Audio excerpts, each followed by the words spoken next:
Moving Wisconsin forward, one joke at a time.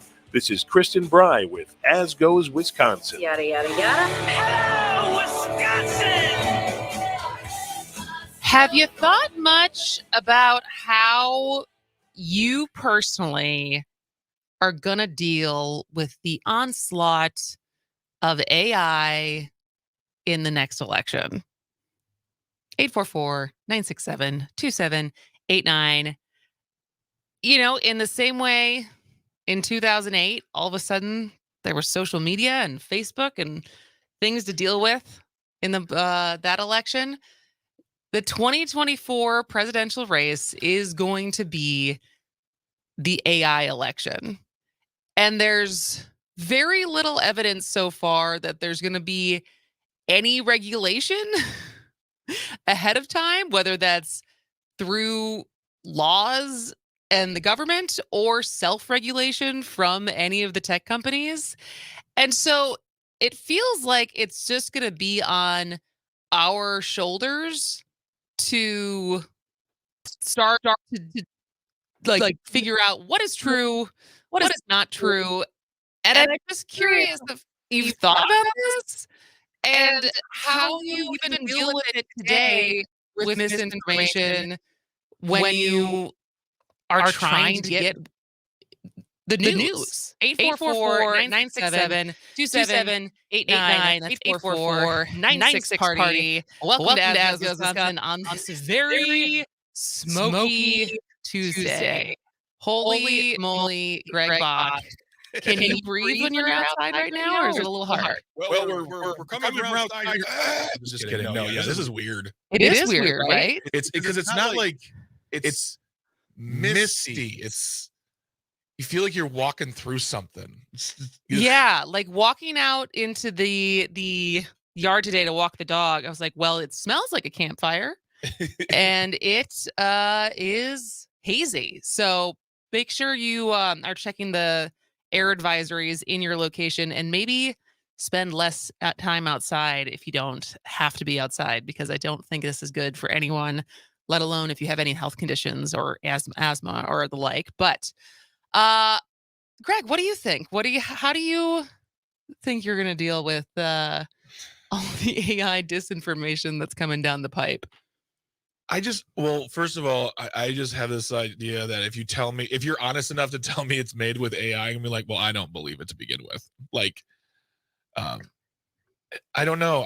I won't trust it. I don't feel it's not the robots are taking over, or as you know, Mr. Rogers says, the robots. It's such a technology in its mass infancy.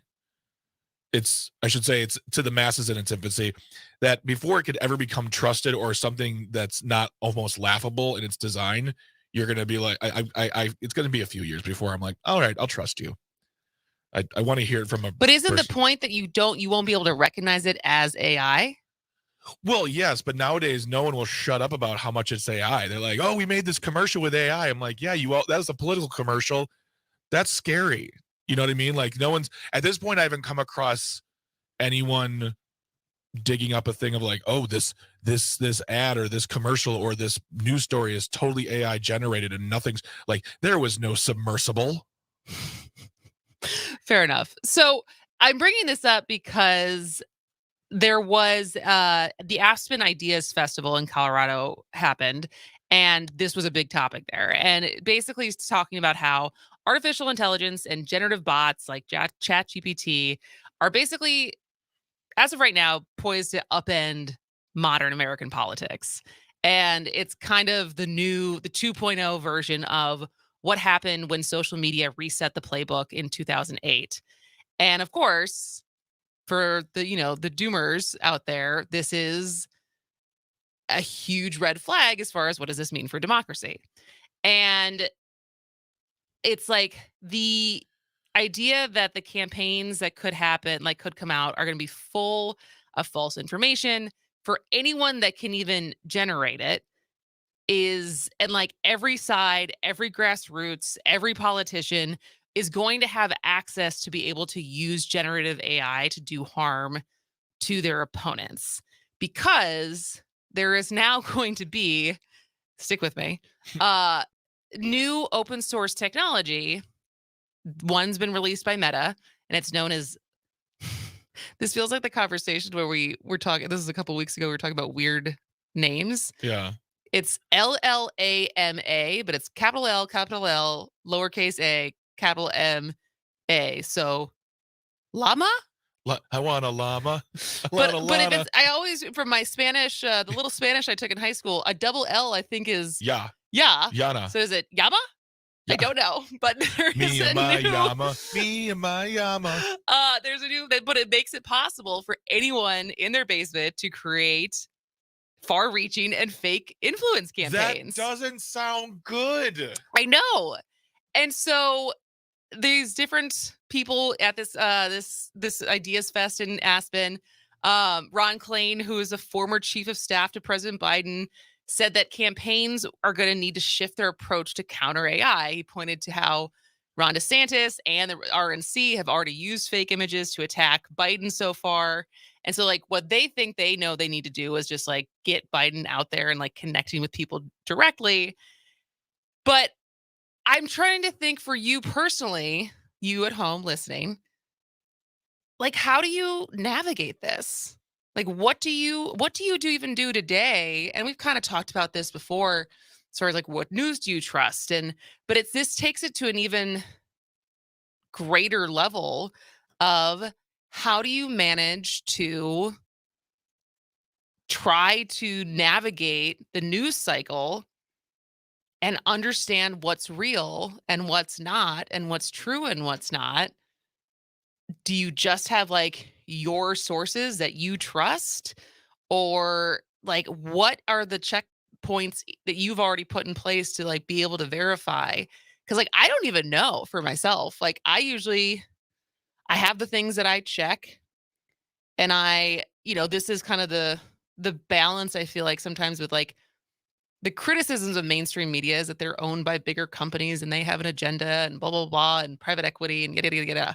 But also like, they also have to go through like most of them, rigorous fact checking.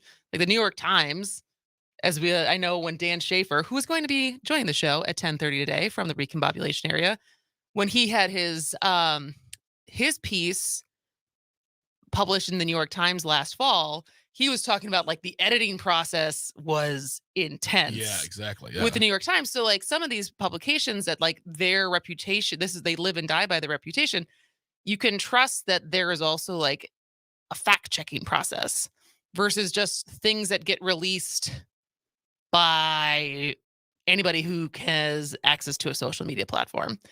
And so I'm really interested in hearing from you on if you feel prepared for this next election cycle and what kind of information, misinformation, and disinformation is going to be thrown at you.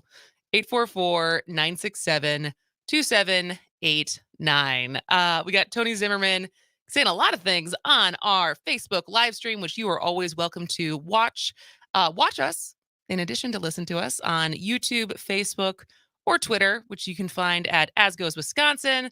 Tony Zimmerman saying, very surprised Trump didn't claim the new audio about top secret documents wasn't fake and generated by some AI. Well, now he's going to. Thanks, Tony. Yeah, Tony, way to give him some tips. But that's actually a good point, because now it becomes the both sides of you can create something out of nothing, but also something that actually happened. You could like, well, that's actually fake. Like, who's going to be the arbiter of like what is real and what is not?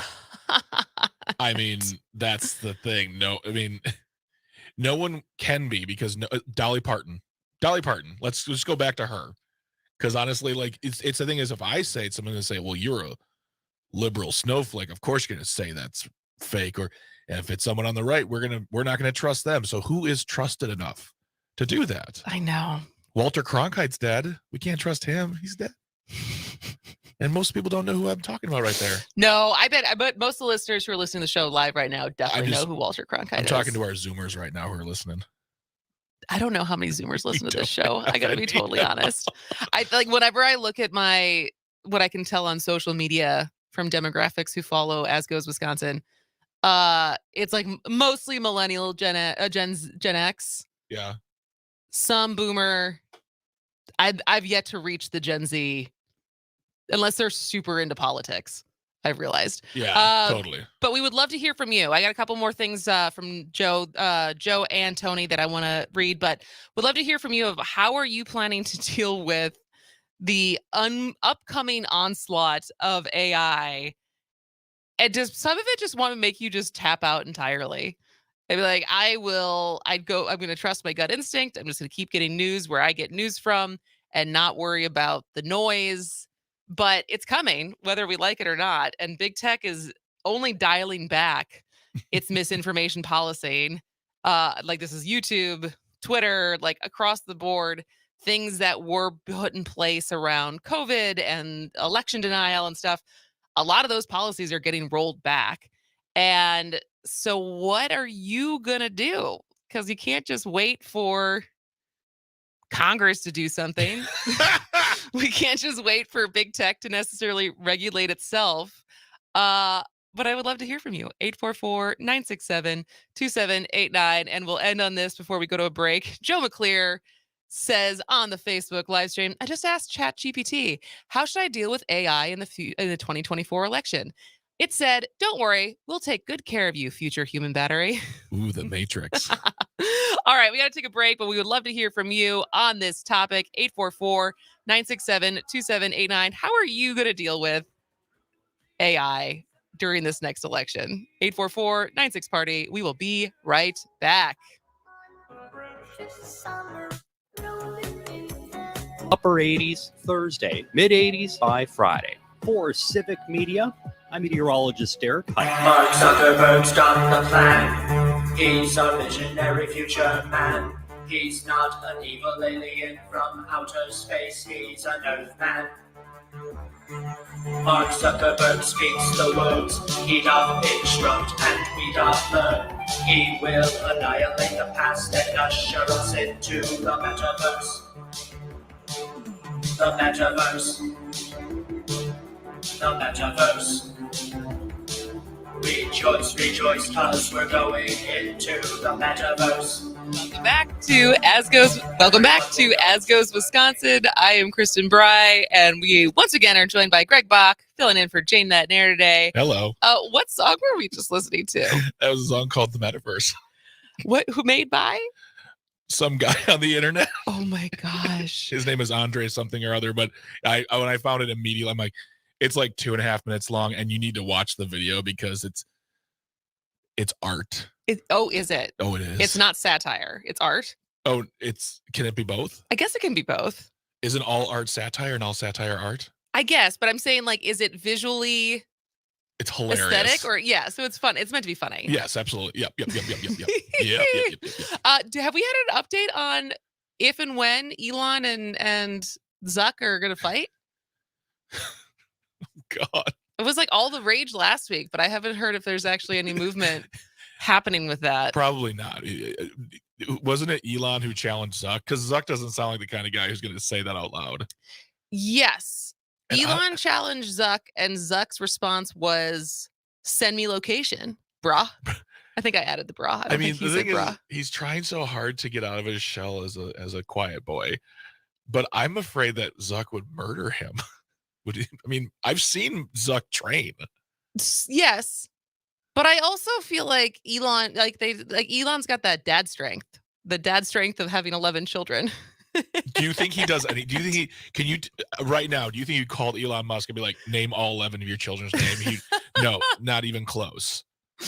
But anyways, so we've been talking. I would still love to hear from you as far as if you've thought about this, how you're going to deal with AI in the 2024 election, because it's coming.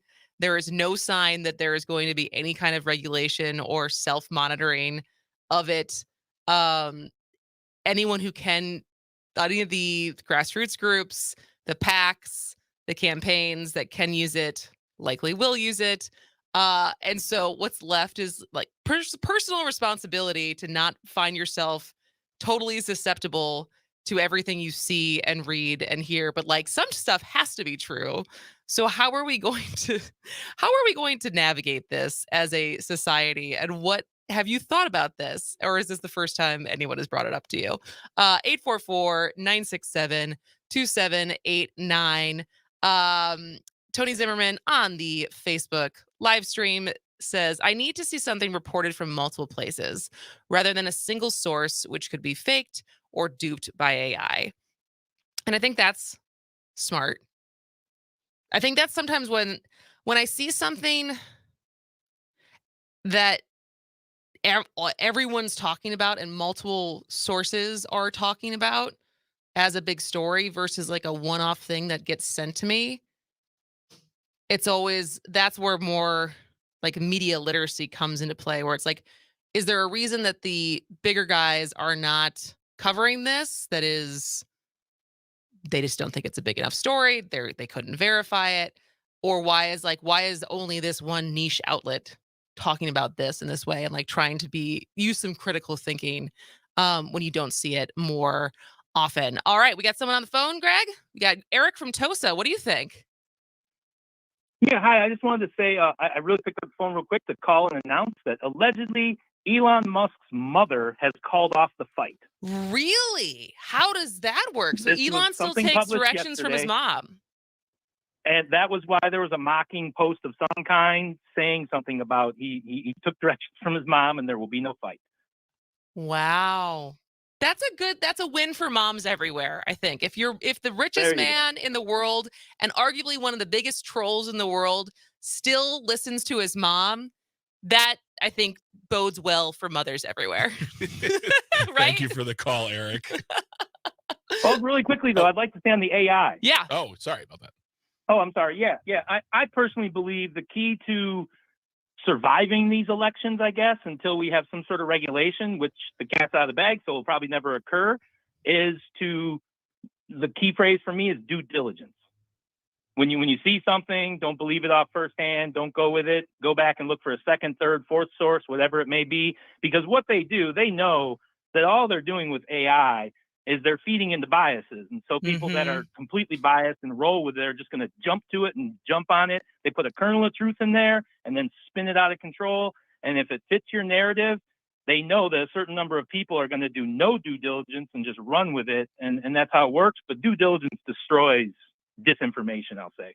Absolutely. Absolutely. Yeah. Thanks for the call, Eric. Thanks, Eric. And it's, again, that's why some of this is personal responsibility of your own media literacy, because we love to find nuggets and news articles that agree with our predisposition. Mm-hmm. Like, I'm guilty of that.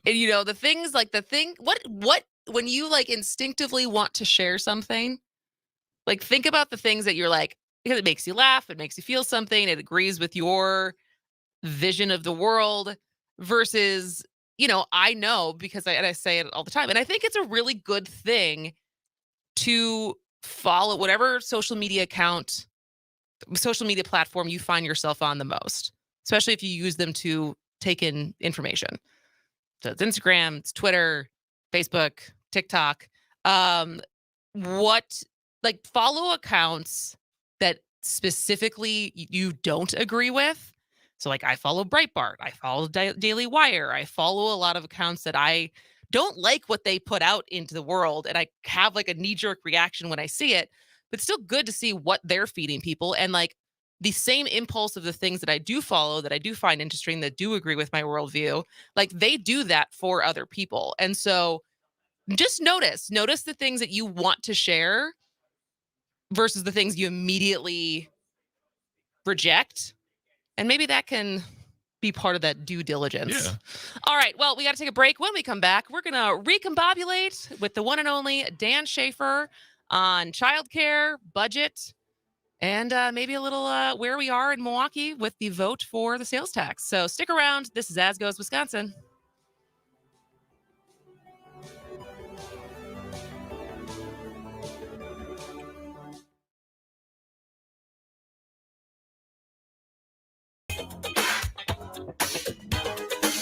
I've got to make it show, yeah.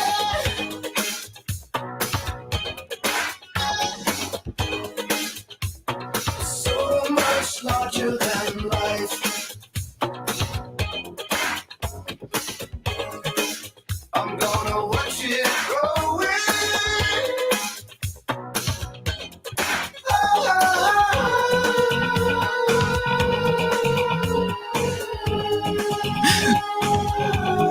Welcome back to As Goes Wisconsin. I am Kristen Bry.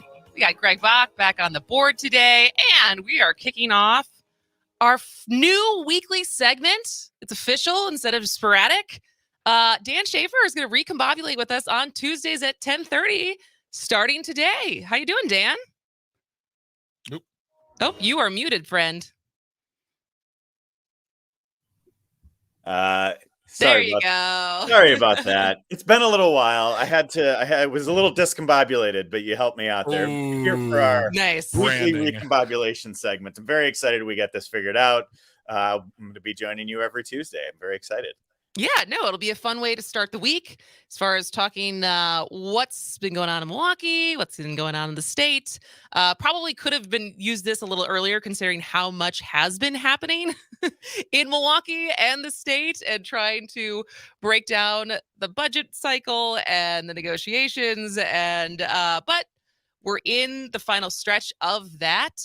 And so I know, let's start with something I think you and I were equally angry about, although we can't really measure it, but and may not be totally dead or over yet. But a week and a half ago, so Thursday before last, in the middle of the night, the Republicans on the Joint Finance Committee decided to totally discontinue, gut, whatever adjective or verb you want to use, the Child Care Counts program, and instead put a rotating or revolving $15 million loan instead of actually continuing with the subsidies that would and have been keeping childcare centers afloat during this crisis of childcare. Now, you've written some follow-up pieces and have talked more with some of the biggest, like the larger organizers, trying to make sure that this doesn't just die in the middle of the night. What have you heard, and what is the most up to date as far as, like, could there even be a strike? Yeah, so I went to the rally a week ago that childcare providers and advocates and parents, it was actually mostly parents who were at that rally at the Capitol in Madison last Tuesday morning. Talked to a bunch of people just really to, figure out what the response was going to be after Republicans voted to gut this funding that had really been successful. It had stabilized a system that has been in decline for a long time. Obviously, childcare providers didn't have a great time during the pandemic, Yeah. but this is a problem that dates back a long time. One of the providers I was talking to was saying that, we've lost 5,000 family care providers since 2007. And for the first time since then, this funding from the federal government through the pandemic relief really stabilized this program, allowed people to raise wages, keep rates low, keep a lot of these childcare facilities open. And now, the Republicans voted to gut all of the $340 million that the governor had proposed for this program. So now we're looking at a difficult situation where, some studies have said 25% of all childcare facilities will close as a result of this action. A new study last week said it would be about 2,000 childcare centers that would close as a reaction to this. One of the top organizers I talked to said within the next 6 to 9 months that she expects 1,000 childcare providers to close. The study said this would directly impact 87,000 children.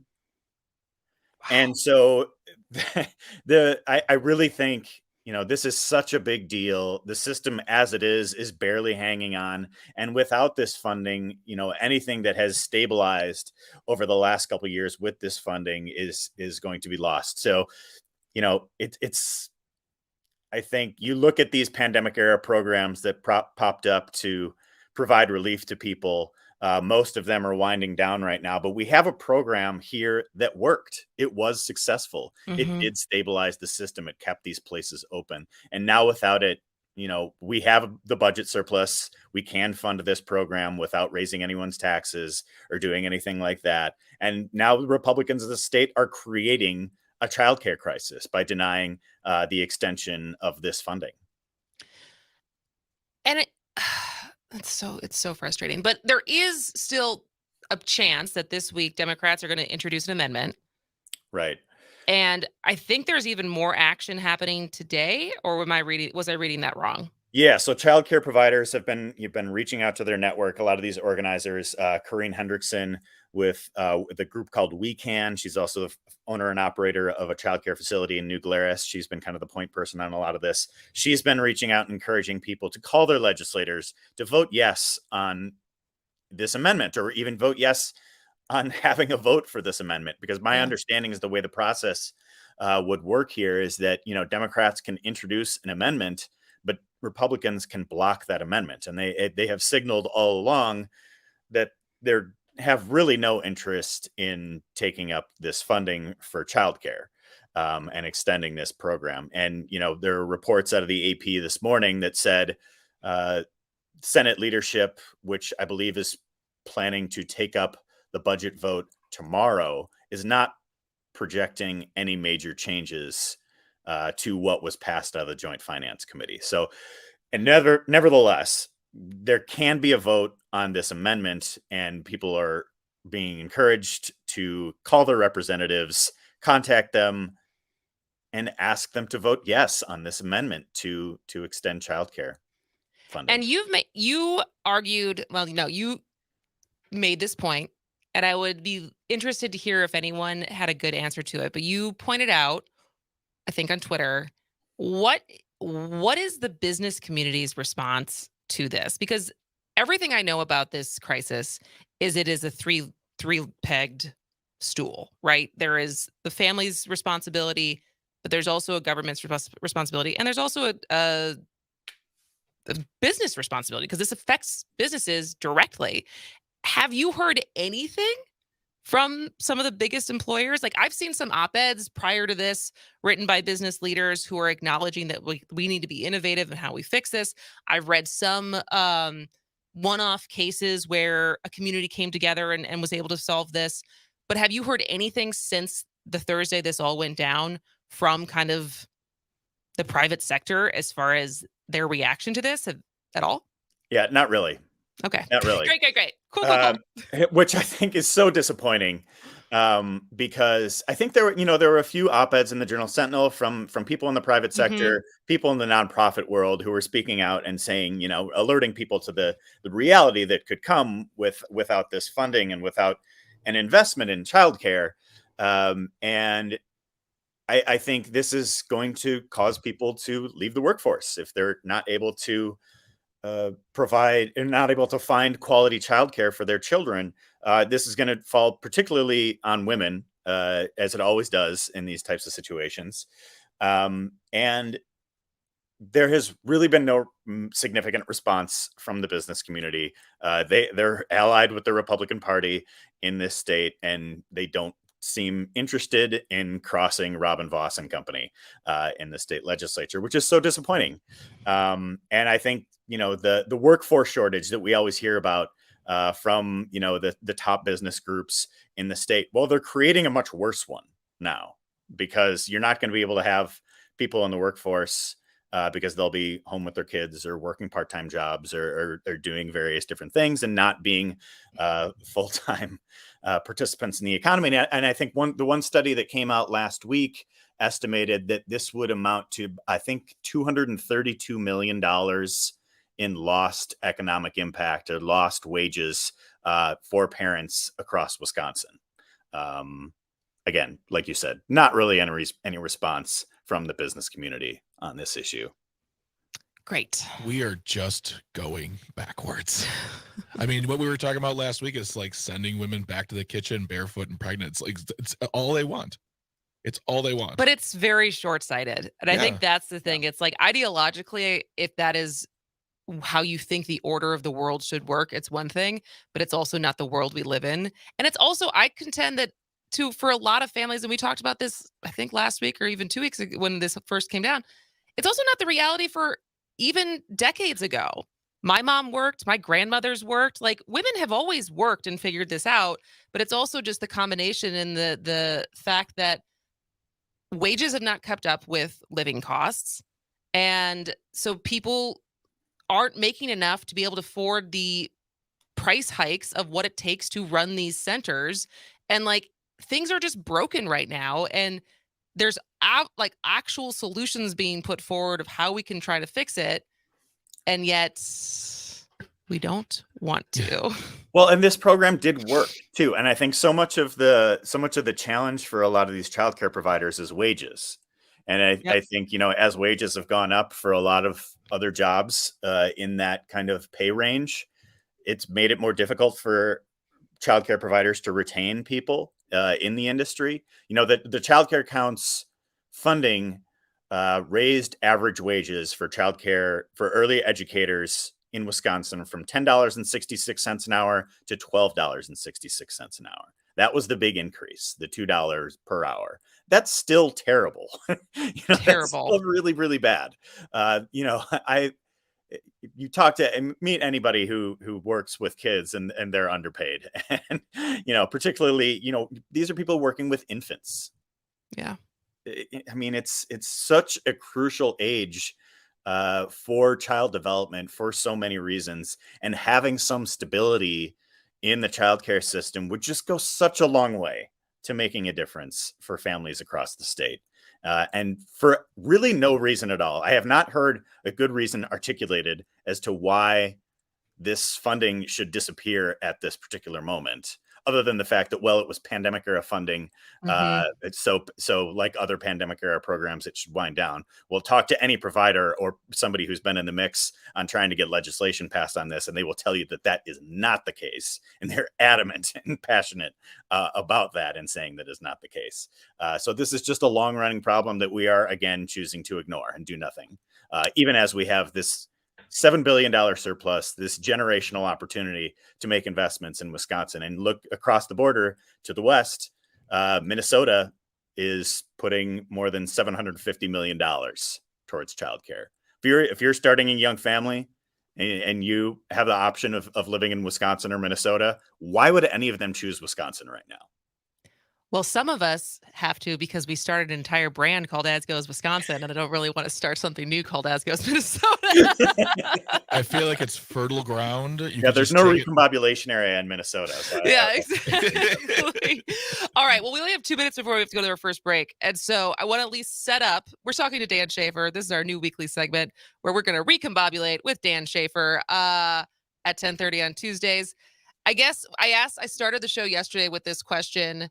And I will ask you, Dan Shafer, and then we'll talk more about it after the break. Do you think, should Tony Evers sign this budget? I think he really has to consider vetoing the whole thing. Really? I think he really has to consider it. I know the governor's office has powerful line item powers and partial vetoes and all that, as he's used in the first 2 budgets that have passed. But this budget is really bad. It misses the mark on so many cases. It makes cuts when we should be making investments. I think he really has to think about vetoing it. Yeah.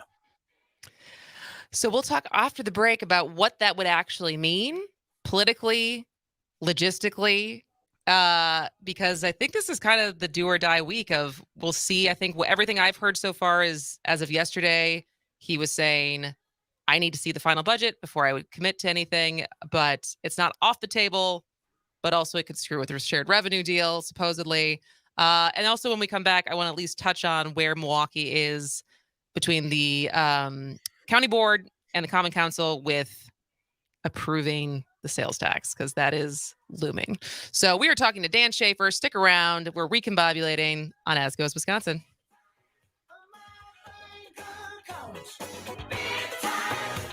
81.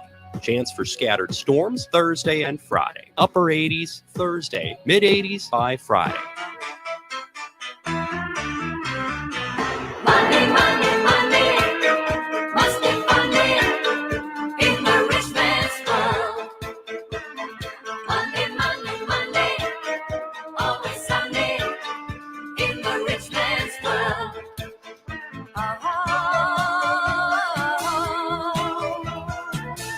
All the things I could do if I had a little money.